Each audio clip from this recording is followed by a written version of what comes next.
Pada video kali ini kita melanjutkan pembahasan materi bab 3 prakarya kelas 9 tentang budidaya ikan konsumsi. C. Persiapan wadah budidaya ikan konsumsi.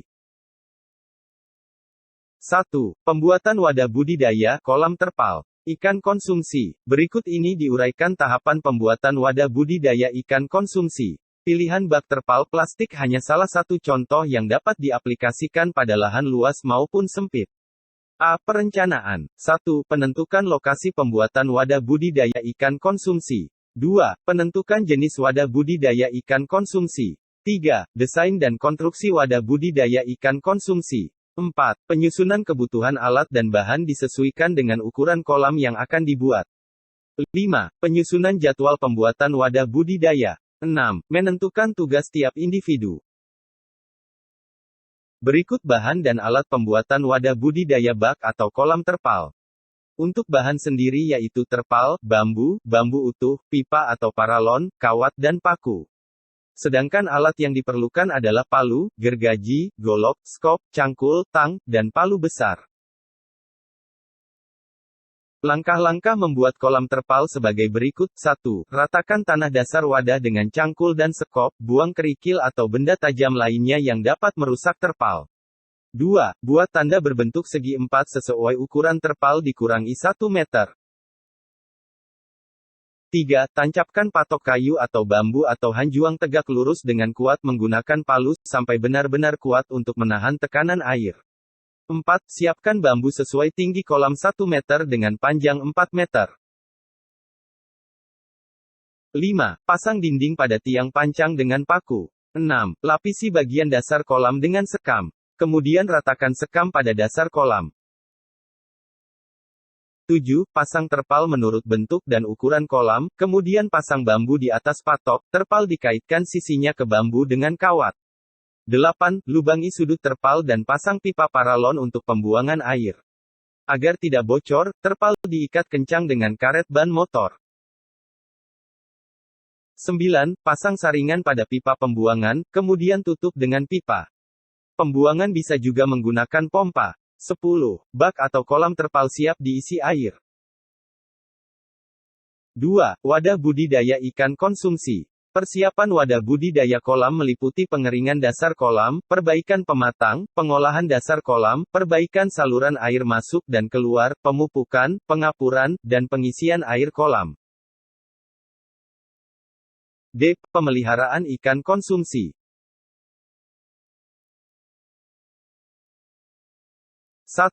Perencanaan. Berikut ini diuraikan tahapan pembuatan wadah budidaya ikan konsumsi. Pilihan bak terpal atau plastik hanya salah satu contoh yang dapat diaplikasikan pada lahan luas maupun sempit.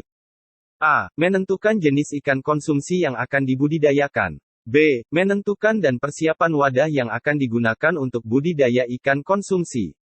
Desain dan konstruksi wadah budidaya ikan konsumsi. C. Menentukan jadwal kegiatan budidaya. D. Menyiapkan kebutuhan sarana alat dan bahan. E. Menentukan tugas individu. 2. Menyiapkan sarana produksi. Bahan yang diperlukan adalah A. Benih ikan lele ukuran 5-8 cm. B. Pakan ikan alami dan buatan serta pakan tambahan. C. Obat-obatan. D. Vitamin atau probiotik.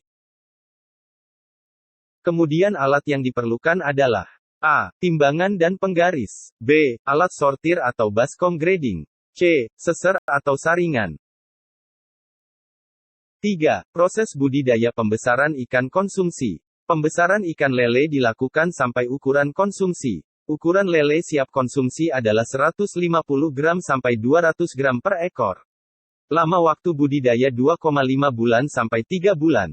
Pada saat pemeliharaan ikan konsumsi dilakukan pengontrolan. Pengontrolan dilakukan dengan sampling ikan dari kolam pada umur tertentu, kemudian diamati dan dianalisa sesuai pertumbuhannya. Grading dilakukan untuk mengklasifikasikan ikan berdasarkan ukuran, agar ikan yang cenderung kerdil tidak dimangsa yang besar, dan ikan yang besar tidak memangsa ikan yang lebih kecil. Sortasi adalah cara pemilihan ikan dilihat dari ukuran pertumbuhan dan kesehatan. Berikut langkah-langkah kegiatan pemeliharaan budidaya pembesaran ikan lele. 1. Siapkan wadah budidaya ukuran 3 meter x 4 meter dan isi air sampai setengah bagian. Jika wadah masih baru maka biarkan air sampai beberapa hari kemudian buang untuk menghilangkan bau terpal. 2. Kolam diisi lagi dengan air sampai 3/4 bagian dan biarkan 3-4 hari.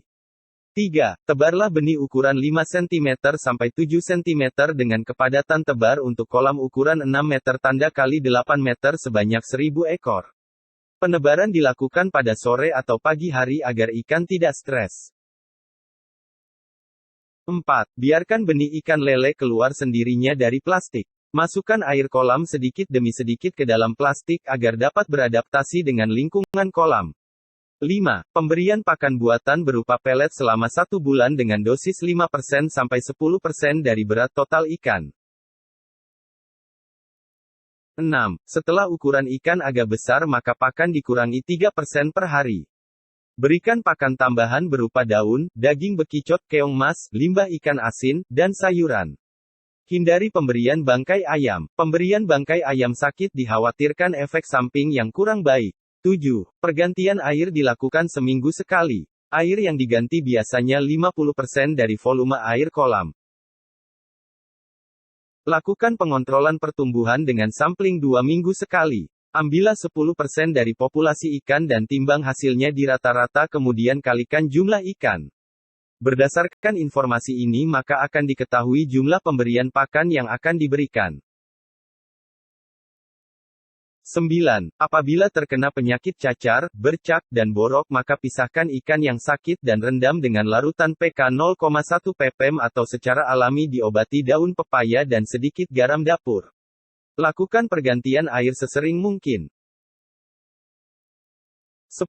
Untuk mencegah terjangkitnya penyakit jamur, berikan pakan alami daun pepaya. 11. Lakukan seleksi untuk menghindari persaingan makanan dengan melakukan panen selektif. Sebaiknya dipisahkan sesuai ukuran yang sama. 12. Setelah umur 2,5 bulan sampai 3 bulan maka ikan dapat dipanen dengan ukuran 150 gram sampai 200 gram per ekor. 13. Panen dilakukan pagi atau sore hari. Hati-hati saat panen jangan sampai ikan stres dan mengalami kerusakan yang berakibat tingkat kematian tinggi. Ikan disimpan di tempat penampungan. Kegiatan panen meliputi persiapan penampungan ikan, pengeringan kolam, penangkapan ikan, dan pengangkutan serta pengemasan. 14. Pengemasan ikan hasil pembesaran harus memperhatikan jarak dan waktu tempuh, jumlah benih yang diangkut dalam wadah, dan kondisi kualitas air selama pengangkutan yang terpenting yaitu suhu air, salinitas air, pH, dan oksigen dalam wadah. Lakukan pengemasan ke dalam plastik, bak, drum, atau jerigen. Tempat pengemasan ikan disesuaikan dengan jarak pengangkutan. Demikianlah pembahasan kali ini, semoga video ini bermanfaat. Terima kasih telah menonton.